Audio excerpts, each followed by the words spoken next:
Weather বিভৎস খারাপ এখন বদ্রীনাথে। জাস্ট দেখো, কন্টিনিউ 50 কিলোমিটার আমি বৃষ্টিতে চালিয়েছি। লাস্ট 10 কিলোমিটার মতো স্নোফলে। হাত পুরো বরফ হয়ে গেছে, হাত লিটারালি জ্বালা করছে হাতের মধ্যে। এখানে এক ধরনের আমি পাখি দেখতে পাচ্ছি, আমি একদম 3x জুম করেছি। ওই যে পাখিগুলো দেখো, লেজগুলো কি লম্বা লম্বা দেখাচ্ছে। ওই দেখো উড়ে যাচ্ছে, দেখছো কত বড় লেজ পাখিগুলো। এই দেখো, ওই দেখো পাখিগুলো উঠছে, কত বড় বড় লেজ। আর এই দেখো এই গ্রামটাকে দেখো, কি সুন্দর গ্রাম, কি সুন্দর ভিউ এখানটাতে। পাহাড়, এর চারদিকে পাহাড়ের পুরো ধাপে ধাপে পাহাড় রয়েছে। এই পাশটা পাহাড়, এই পাশে জঙ্গল। তো হ্যালো বন্ধুরা, ভেরি গুড মর্নিং ফ্রম চৌকাঠিয়া। আর এই চৌকাঠিয়া গ্রামটা হচ্ছে বদ্রীনাথের থেকে 200 কিলোমিটার আগে। কালকে আমাদের প্রায় সন্ধে হয়ে গেছে, লাজেনে পেট্রোল ভরেছিলাম। তারপরে এখানে পৌঁছাতে প্রায় 6টা বেজে গেছিলো। তো আমরা আর রিস্ক নিয়ে নিই এগোনোর, কারণ পুরো জঙ্গলের রাস্তা আছে। আমি ফাইনালি উইন্টার লাইনার পরে বেড়েছি, তার কারণ এখানে ভাই হিউজ ঠান্ডা লাগছে। রাত্রেবেলা সন্ধ্যাবেলাতেই ঠান্ডা লাগছিল না, বাট সকালবেলার দিকে হাড় কাঁপিয়ে দিয়েছে 12 ডিগ্রি। আর আমি জাস্ট কাজ করলাম, বদ্রীনাথের টেম্পারেচার কত জানো? -1। ভাই বুঝতে পারছো তো কি হবে উপরে উঠলে আমাদের অবস্থা। তো আমরা এখন এখান দিয়ে যাব, আর এই জন্য উইন্টার লাইনারটা পরে নিয়েছি। আর বদ্রীনাথে আজকেই আমরা ঢুকে যাব। আর এই যে আমাদের এই যে রাস্তাটা দেখতে পাচ্ছি, এই যে রাস্তাটা আছে, এই রাস্তাটা আছে রামগড় হয়ে জিম করবেট হয়ে আসছে। আর আমরা ওই পাশ দিয়েছিলাম, ওখান দিয়ে বারেলি হয়ে আসা যায়। তো এই এখানে থাকার একটা কারণ ছিল, এখানটাতে তোমার পার্কিং ছিল প্লাস সেফটি ছিল, সামনে শাটার আর গেট আটকানো ছিল, তো প্রপার সেফটি ছিল, কোনো চাপ ছিল না। তো সেই কারণে এই হোটেলটা নিয়ে নিয়েছিলাম, আর বাজেটের মধ্যে ছিল। তো ফাইনালি আমরা চৌকাঠিয়া থেকে বেরোলাম, এখন ঘড়িতে বাজে 8টা 24। মজার জিনিস হচ্ছে উপরে রোদ আছে আর এখন কয়েক ফসলা বৃষ্টি পড়ছে। আর এখান থেকে আমরা ব্রেকফাস্ট করেছি, পরোটা, রুটি, আবার রসমালাই খেয়েছিলাম। কালকে এখানকার রসমালাই খেয়েছিলাম, খুব বড় সাইজের ছিল, 30 টাকা করে পার পিস, দুটো নিলে 50 টাকা। আর একটা পরোটা, দুটো রুটি, সবজি, তরকারি ছিল, 80 টাকা নিয়েছে। আর এই দেখো এখান থেকে সব লেখাতে কারেন্ট প্রয়াগ তোমাদের 85 কিলোমিটার মতো লেফট সাইডে যেতে হবে, একটা ব্রিজ আছে। আর দুয়ারহাট আমরা যেদিক দিয়ে এসেছি সেটা। আর এই দেখো এর নিচ দিয়ে একটা নদী বয়ে যাচ্ছে। এই যে নদীটা দেখছো, এই দেখো কতটা বড় নদী। জল এখন মোটামুটি আছে, বাট অতটা নেই। এই নদীটার নাম হচ্ছে রামগঙ্গা নদী। তো এই রামগঙ্গা নদীটা দুটো পার্টে আছে, একটা ইস্ট সাইড একটা ওয়েস্ট সাইড। তো এই সাইড হচ্ছে ওয়েস্ট সাইডে আছে। আর এই রামগঙ্গা নদীটা মুরাদাবাদের ওখানে গিয়ে গঙ্গাতে গিয়ে মিলিত হবে। আর আজকে আমরা যাব কর্ণপ্রয়াগের ওখান দিয়ে, কর্ণপ্রয়াগ বা কর্ণপ্রয়াগ যা বলার বলতে পারো, দুটোই একই নাম। কর্ণপ্রয়াগের ওখান দিয়ে আমরা গিয়ে বদ্রীনাথে যাব। সত্যি গ্রামটা খুব সুন্দর, মানে উত্তরাখণ্ডের একদম প্রপার গ্রাম যাকে বলে সেই জায়গাতে আছে। দেখো দেখো সামনে দিয়ে পাহাড়গুলো কি সুন্দর লাগছে, আর কি সুন্দর এখানকার ভাইবস। আর সত্যি কথা এইখানে না ভাইবসটা প্রচণ্ড পজিটিভ ছিল। ভোরবেলাতে আমি 5:30টার সময় অ্যালার্ম দিয়েছিলাম, বাট 5টার থেকেই মনে হয় দেখছিলাম খুব সুন্দর ভজন হচ্ছিল, ভগবানের গান হচ্ছিল। আর সকালবেলাতে সকলে মানে যাচ্ছে, স্কুলে যাচ্ছে, সবাই লোকজন আসা যাওয়া করছে, খুব সুন্দর পজিটিভ একটা ভয়েস। আর জাস্ট ভিউটা দেখো কি অসাধারণ লাগছে। আর ওই পাশে সেই 3D গাছগুলো রয়েছে পাহাড়ে। আর এখানে যে সকালবেলা মানে একটা জায়গাতে তুমি যখন পজিটিভ জায়গাতে আসবে না, তো পজিটিভস একটা ভাইবস যখন আসে না, তো তুমি অটোমেটিক্যালি তুমি বুঝতে পেরে যাবে যে জায়গাটা ভাইবসটা পজিটিভ আছে। আর কত সুন্দর ফ্রেশ ভাইবস আসছিল। আর এরকম পজিটিভ ভাইব যখন তুমি সকাল সকাল পেয়ে যাবে না, তো তোমার স্টার্টিংটা, দিনের স্টার্টিংটাও খুব ভালোভাবে হবে। এখানে একটা পেট্রোল পাম্পও রয়েছে দেখছি, কর্ণপ্রয়াগ চিয়াতে। কিন্তু মেন চিন্তার বিষয় যেটা হচ্ছে, বৃষ্টি পড়ছে, কয়েক পশলা করে বৃষ্টি পড়ছে। কালকে একজন বদ্রীনাথ থেকে নিচে নেমে এসেছিল, সে বলছিল যে বদ্রীনাথে ওইরকম নাকি কখন বৃষ্টি শুরু হচ্ছে, কখন মেঘলা মানে রোদ হচ্ছে, কিচ্ছু বোঝা যাচ্ছে না। আর এখানে ভাই জবরদস্ত ঠান্ডা পড়েছিল।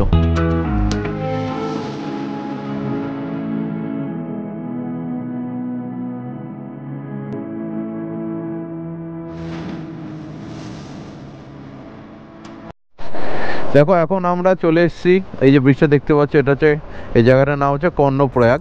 আর এখান দিয়ে দেখো দুটো নদী যাচ্ছে। এই পাশে যে ঘোলা জল যেটা আছে, যেন এটার নাম হচ্ছে অলকনন্দা। আর ওই যে সবুজ রঙের জলটা আছে, ওটা হচ্ছে পিন্ডার। দেখো উত্তরাখণ্ডে টোটাল 5টা প্রয়াগ রয়েছে। তো 5টা প্রয়াগের নাম হচ্ছে বিষ্ণুপ্রয়াগ, নন্দপ্রয়াগ, কর্ণপ্রয়াগ, রুদ্রপ্রয়াগ এবং দেবপ্রয়াগ।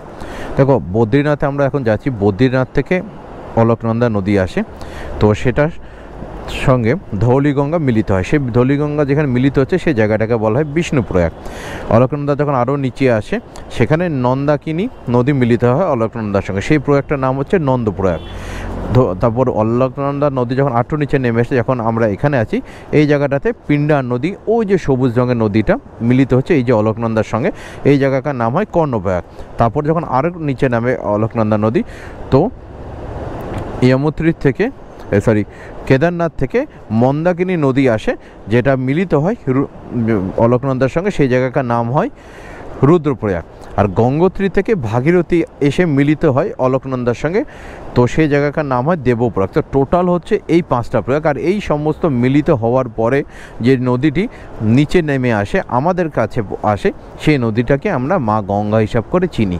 তো মা গঙ্গার কিন্তু উৎপত্তিস্থল তাহলে তোমরা বলতেই পারো এই সমস্ত মিলিত হয়ে ঠিক শেষে যেখান থেকে দেবপ্রয়াগ তো হচ্ছে মিলিত হয়েছে, সেই জায়গা থেকে মানে ভাগীরথী আসছে মিলিত হচ্ছে, সেখান থেকে উৎপত্তি হচ্ছে। বাট আগেকার সমস্ত নদী মিলিত হয়ে কিন্তু গঙ্গা নদীটা আমাদের সামনে আসছে। আর এই দেখো এটা হচ্ছে ব্রিজ, আর এই ব্রিজের এই পাশে তোমরা যদি চাও নিচে নামতে পারো, ওখানটাতে তোমার ওই যেখানে মিলিতস্থল বালি টালি মতো করা আছে, তোমরা গিয়ে এখান দিয়ে নেমে ওখানে গিয়ে দেখে আসতে পারো। বাট আমাদের সময় নেই, তাই জন্য আমরা নিচে নামছি না। ঠিক আছে, দেখো পুরো কর্ণপ্রয়াগ শহরটাকে কি সুন্দর লাগছে, কত বাড়ি ঘর এখানে। এতক্ষণ বাদে আমি কোনো একটা শহর দেখলাম যেটা এতটা বড় আর বাড়ি ঘর প্রচুর, আর দেখে মনে হচ্ছে না একটা প্রপার শহর। এর আগে তো সব গ্রামের মধ্যে ছিল, আর শহর থাকলেও খুব ছোট্ট ছোট্ট ছিল। তো এখন আমরা বেরিয়ে পড়েছি, আমাদের এখন কিলোমিটার দেখাচ্ছে 120 কিলোমিটার, 4 ঘন্টা 14 মিনিটের জার্নি দেখাচ্ছে বদ্রীনাথ পর্যন্ত। আর ওয়েদার এখন একটু মেঘলা হয়ে আছে, মানে বৃষ্টি হয়েছিল বলে এখনও মেঘলা আছে, আকাশটাতে হালকা কালচে ভাব আছে, বাট খুব গাঢ় কালচে এখনও হয়নি।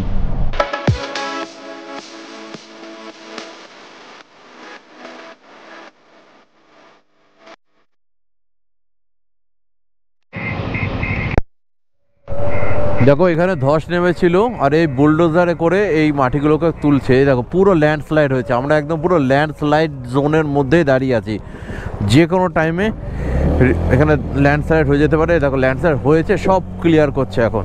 আর কি রাস্তাটা ছোট্ট হয়ে গেছে, দেখো ল্যান্ডস্লাইড হয়ে পুরো ইয়ে হয়ে গেছে। এত বড় চওড়া রাস্তা, দেখো ল্যান্ডস্লাইড হয়ে একদম অর্ধেক হয়ে গেছিলো।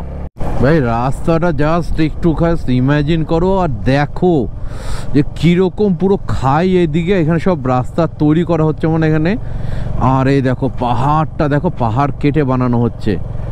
আর এই দেখো ডেডলি রোড, তো মনে হচ্ছে এখান থেকে স্টার্ট হয়ে গেল। দেখো এখন আমরা চলে এসেছি চামোলি। চামোলি হচ্ছে সেই জায়গাটা যেখান থেকে রাস্তা দুদিকে ভাগ হয়ে যাচ্ছে। এই নিচের দিকে রাস্তাটা চলে যাবে কেদারনাথ, আর উপর দিকে রাস্তাটা চলে যাবে হচ্ছে বদ্রীনাথ। আর আমরা চলে যাবো বদ্রীনাথ, আর পরে কেদারনাথ যাওয়ার সময় আমরা নিচ দিয়ে গিয়ে যাব। দেখো এই একটা রাস্তা পেলাম বদ্রীনাথে যেতে, যেখানে আমি 90+ স্পিড তুলতে পেরেছি। 90-তে উঠে গেছিলো, একটু 91ও ছিল, মানে এইখানে একটা প্যাচ পেলাম যেখানটাতে আমি 90 মতো স্পিড তুলতে পারলাম। কি লাগছে দেখো ওই জায়গাটা, এখান থেকে সমস্ত জল আসে, আর দূরে ওইখানটা স্পেশালি যা জল বেরোচ্ছে না ওই মাথা দিয়ে পুরো গল গল করে সব রক্ত বেরোনোর মতো করেছে, জল পুরো একদম স্রোতের মতো আসে ওই জায়গাটায়, হেভি স্রোত ওই জায়গাটায়। আর এইখানটাতে দেখো সমস্ত জলগুলো এইখানে 1, 2, 3টে সাইড দিয়ে এরকম জল বেরোনোর মতো হচ্ছে, অসাধারণ লাগছে। জাস্ট ভিউটা দেখো, এই পাশে পুরো শুকনো হালকা, আর বা এই পাশ দিয়ে মেন জলটা, সেটাই মনে হচ্ছে অলকনন্দা নদী, এটাই হয়তো হবে বদ্রীনাথ থেকে এটাই নামছে। আর ওই দেখো কি জলের স্রোত। বন্ধুরা রাস্তাটা দেখো কোথা দিয়ে যাচ্ছি, মনে হচ্ছে সালা ডেঞ্জারাস রাস্তা আবার স্টার্ট হয়ে গেছে। একটু আগে অল্প ছিল, বাট এখানটাতে তো আবার বিশাল এলাকা নিয়ে আছে রাস্তাটা। এইসব ভিউ দেখার পরে না এতদিনে যে ক্লান্তিটা ছিল সব মিটে গেল। আর ওই দেখো পাহাড়ের ফাঁক দিয়ে ঝর্ণা ওই দূরে দেখা যাচ্ছে, গোপ্রোতে ধরছি কিনা জানি না, বাট ওখানটা একটা ঝর্ণা দেখো, জাস্ট ভিউটা দেখো। এই সব ভিউ দেখে যা ক্লান্তি এতদিন ধরে ছিল সমস্ত ক্লান্তিটাই ঘুচে গেল।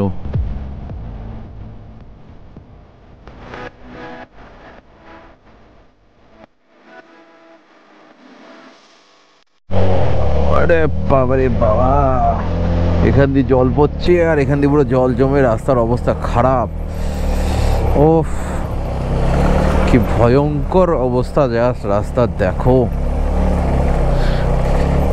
আরে বাপরে বাপ, পুরো কেঁপে উঠলাম। ওই উপর দিয়ে, আর এই দেখো এখানে পুরো ল্যান্ডস্লাইড হয়ে রাস্তার কিচ্ছু নেই।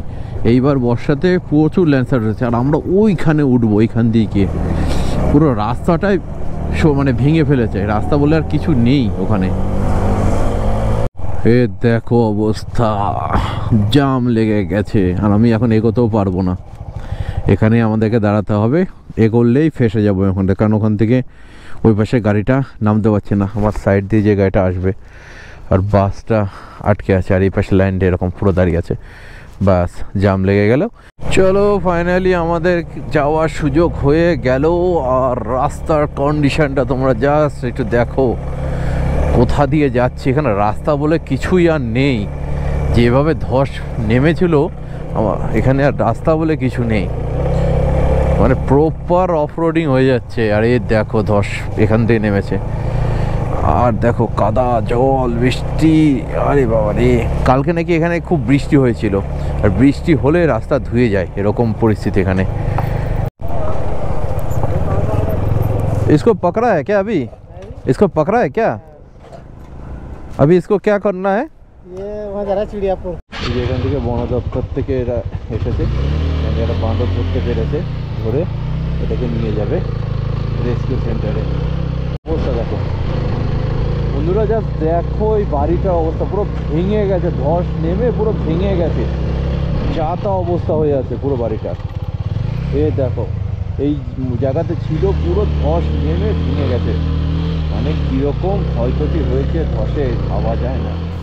বদ্রীনাথের দিকে উঠতে আর মাত্র 60 কিলোমিটার বাকি, আর এখানটাতে আচমক বৃষ্টি পড়া স্টার্ট হয়ে গেছে বলে আমরা দাঁড়িয়ে বসি, কোপর টোপর সব খুলে ফেলেছি।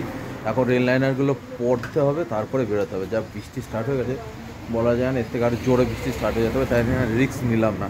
দেখা যাক কোথা থেকে বৃষ্টিটা থামে, তারপরে আমি আমার গোপ্রোটাকে লাগাবো। গোপ্রোটা তো আমি খুলে নিয়েছিলাম, কিন্তু এমনই সিচুয়েশন তৈরি হয়েছিল, তার কারণে আমি সেদিন আর গোপ্রোটা লাগাতে পারিনি হেলমেটে। আর যে সিচুয়েশনটা তৈরি হয়েছিল তার জন্য আমি একদমই প্রস্তুত ছিলাম না। এখন আমরা বদ্রীনাথের থেকে 10 কিলোমিটার পেছনে আছি, আর এখন এত পরিমাণে বরফ পড়ছে, এটাকে স্নোফল বলা যাবে না, এটা বরফ পড়ছে বড় বড়। নিচটা দেখো পুরো কাদা হয়ে গেছে, এর মধ্যে থেকে এত লাগেজ ব্যাগ নিয়ে খুবই রিস্কি হয়ে যাচ্ছে, ক্যামেরা তো ঘোলাতে আসছে। স্নোফল অনেক দেখেছি জীবনে, কিন্তু স্নোফলটা যে এতটা ভয়ঙ্কর হতে পারে সেটা আমি সেদিন বুঝতে পেরেছিলাম। রাস্তাটা এত ভয়ঙ্কর একটা রূপ নিয়েছিল, যতই দৃশ্যটা সুন্দর হোক না কেন, বাট রাস্তাতে স্নোফলের জন্য কাদা হয়ে জমে থাকার জন্য গাড়ি একদম চালানো যাচ্ছিল না, আর গাড়ি করছিল স্কিড।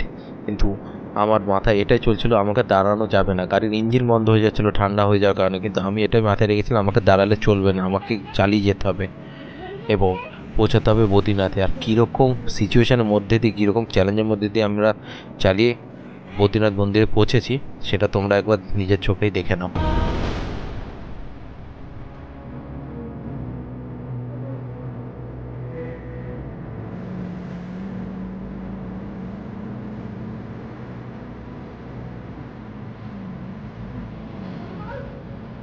হাত পুরো বরফ হয়ে গেছে, হাত লিটারলি জ্বালা করছে হাতের মধ্যে, হাত পুরো মনে হচ্ছে অবশ হয়ে গেছে, মানে কিছু বলার নেই।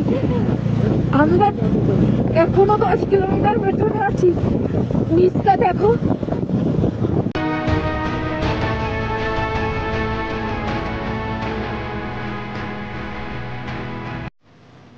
এখন বাজে বিকাল 5টা। আমার জাস্ট অবস্থাটা দেখো, আর এইখানকার অবস্থাটা দেখো, কাঁপছি রীতিমতো। আর এখানে সব আগুন পোয়াচ্ছে, আর এই দেখো গাড়ি একেবারে বরফ পরে জমে গেছে, মানে বাইরে কন্টিনিউ স্নোফল হচ্ছে, মানে কন্টিনিউ 50 কিলোমিটার আমি বৃষ্টিতে চালিয়েছি, লাস্ট 10 কিলোমিটার মতো স্নোফলে। কাঁপছি রীতিমতো কাঁপছি, হাত পাত পুরো অবশ হয়ে গেছে, লাল হয়ে গেছে, অবশ হয়ে গেছে। আর অবস্থা দেখো, স্নোফল হয়ে এতটা খারাপ অবস্থা, এখানে কথা বলতে পারছেন না, কথা বলতে জড়িয়ে যাচ্ছে, কেঁপে উঠছে। ওয়েদার বিভৎস খারাপ এখন বদ্রীনাথে, জাস্ট দেখো।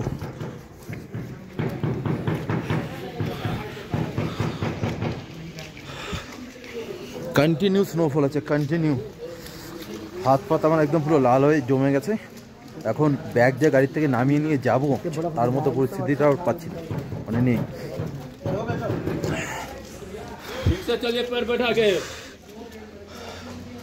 এখন একটু আগুন পুড়িয়ে একটু ঠিক হয়ে করে তারপর লাগেজগুলো নিয়ে ঘরে যাব। আমি এই বদ্রীনাথে আসার এই জার্নি ভিডিও এখানে শেষ করছি। তোমাদের যদি ভিডিওটা ভালো লাগে তাহলে একটা লাইক করো, কিছু জানাতে হলে কমেন্ট করো, শেয়ার করো, চ্যানেলটা সাবস্ক্রাইব করো। প্রচণ্ড এফোর্ট লেগেছে ভাই এখানে আসতে, জানো না, হাত পুরো জমে গেছে। তো প্লিজ একটা লাইক, কমেন্ট আর শেয়ার করে দিও। অন্য কোনো ভিডিওতে করো না করে এটাতে অ্যাটলিস্ট করে দিও। বিভৎস এফোর্ট লেগেছে, প্লিজ এটাতে অ্যাটলিস্ট করে দিও।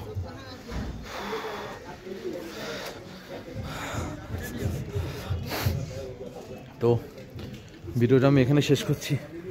নেক্সট ভিডিও খুবই তাড়াতাড়ি আসবে বদ্রীনাথ মন্দির দর্শনে। ততদিনের জন্য সকলে ভালো থেকো, take care, tata, bye by.